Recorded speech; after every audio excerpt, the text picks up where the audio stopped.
अच्छा जी, अब अनंड की बात करते हैं।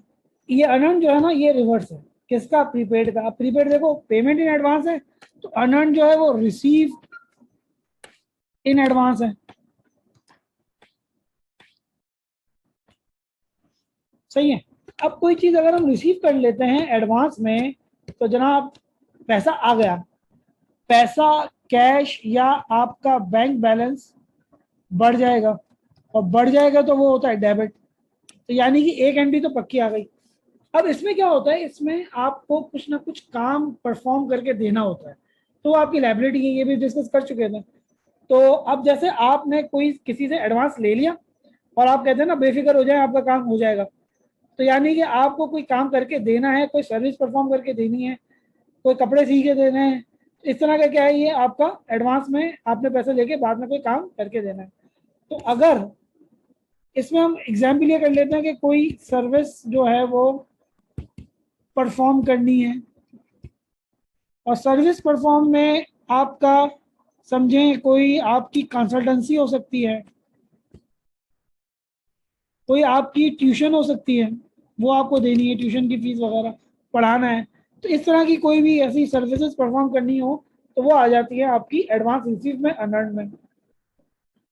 तो इसकी अगर एक एंट्री बनाई जाए, जिस तरह के इधर हमने प्रीपेड की बनाई थी, तो उसकी एंट्री क्या बनेगी? कैश डेबिट हो जाएगा, और लेट सपोज अगर आपने ट्यूशन पढ़ाना है, पैसे पहले से ले लिए हैं, तो ये हो जाएगा अनअर्न्ड फी। अनअर्न्ड फी मीन्स जो कि अभी कमाई नहीं है, वो कमाएंगे एक महीना पढ़ाने के बाद, तो ये क्रेडिट हो जाएगी। अनअर्न्ड फी आपकी क्रेडिट हो जाएगी। ये अनअर्न्ड कमीशन, रेवेन्यू जो भी होगा वो आपका अनअर्न्ड, जो भी नाम के साथ हमेशा क्रेडिट हो जाएगा। ये भी अनअर्न्ड भी कोई फ्यूचर खास टर्म के लिए होता है, कि आपने 2 महीने की ट्यूशन फीस एडवांस में ले ली। तो अगर मैं इसकी जरा एग्जाम्पल क्रिएट करूं, तो इस तरह बनेगी कि लेट सपोज मैं ये कहता हूं, मिस्टर वाई रिसीव्स, यहां पे रिसीव होगा, यहां पे पेड, यहां पे receive. Mister Y receives ₹60,000 in advance as tuition fee for 3 months। अब देखिए इसमें कहानी क्या है, यहाँ पे पेड है, इन एडवांस तो दोनों में है, लेकिन और मजीद इसमें पॉइंट ऑफ डिस्टिंक्शन है रिसीव का। यहाँ पे पेड इन एडवांस, यहाँ पे रिसीव इन एडवांस, बस। अब यहाँ पे जो पेमेंट आपने ली है, पैसे आपने लिए हैं, वो कितने महीने के लिए लिए हैं? 60,000 3 महीने के लिए लिए हैं। तो यानी कि एक महीने की आपकी इनकम कितनी हो जाएगी? एक महीने की आपकी इनकम हो जाएगी, यस, 20,000 की हो जाएगी। ठीक है जी, ये कहानी समझ आ गई।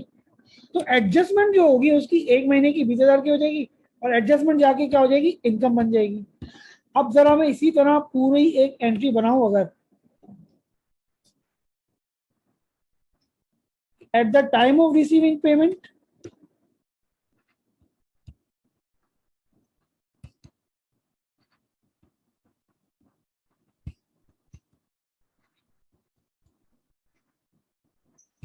और इसके बाद इसकी एट द एंड जो एडजस्टमेंट होगी। अच्छा, इसको एक दफा दोबारा आप याद कर लें, नोट कर लें कि प्रीपेड की एडजस्टमेंट हमेशा एक्सपेंस होगी, और अनअर्न्ड की एडजस्टमेंट हमेशा रेवेन्यू होगा। इस चीज को याद रखें, ठीक है। अगर एंट्री करते हैं,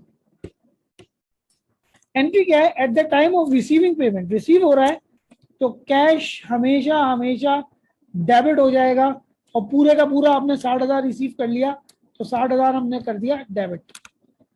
लेकिन ये अभी आपने कमाया नहीं है, अभी आपको पढ़ाना है, तो ये एडवांस रिसीव है, तो ये अनअर्न्ड है, तो आपने लिख दिया अनअर्न्ड फी, लाइबिलिटी क्रेडिट 60,000 से। ठीक है जी। अभी एडजस्ट होगी, एक महीना आप पढ़ा देंगे, तो आपकी कमाई हो जाएगी, हलाल इनकम हो जाएगी। तो रेवेन्यू हो जाएगा। तो आपका फी रेवेन्यू, रेवेन्यू जब भी होगा तो क्रेडिट होता है, तो आपने लिख दिया फी रेवेन्यू क्रेडिट, कितने का, 1 महीने का 20,000 का, ये आपने क्रेडिट कर दिया। तो आपकी लाइबिलिटी अब 1 महीने की कम हो गई, यानी कि आपका ये अनर्न जो लाइबिलिटी थी 1 महीने की 20,000 से कम हो गई। तो सिंपली यूं देख लो, याद कर लो, जैसे यहाँ पे प्रीपेड डेबिट से क्रेडिट हुआ था एडजस्टमेंट में, यहाँ पे अनर्न क्रेडिट से एडजस्टमेंट में डेबिट हो जाएगी, दूसरा हिस्सा हो जाएगा। तो यहाँ पे हो जाएगा हमारा अनर्न फी, वही कहानी आ जाएगी, वही हेड ऑफ अकाउंट आएगा, ये पूरा यहाँ से ये डेबिट हो जाएगा, अमाउंट 1 महीने की आ जाएगी एडजस्ट होकर। तो बस आपको अब ये याद रखना है कि जनाब at the time of payment unearned credit and at the time of entry adjustment unearned debit होगी, लेकिन 1 महीने की अमाउंट से। तो होपफुली आपको ये थोड़ा सा कॉन्सेप्ट दोबारा रिकैप हो गया होगा